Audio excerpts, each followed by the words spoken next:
Hello everyone, in this video I'll show you how to recover lost Snapchat streaks for free. To get a Snapchat streak back, remember these three things. First, you can't do it regularly.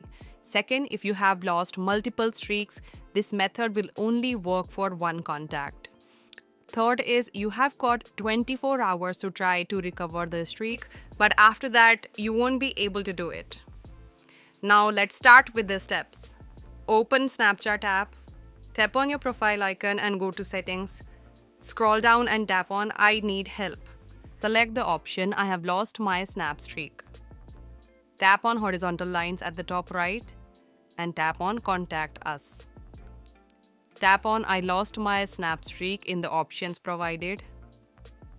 Scroll down and select I'm having trouble restoring my snap streak. Then scroll again and tap on Still need help and tap on Yes. Now submit your request.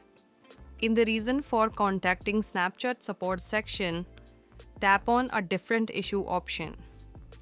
Enter your username, email ID, mobile number, date of attempted snap streak restoration, your friend's username whose streaks you have lost, snap streak length, and description. You can copy-paste the same. And that's it. Now you will be able to restore your lost snap streak. If you have any doubts, drop them in the comments and don't forget to like, share and subscribe.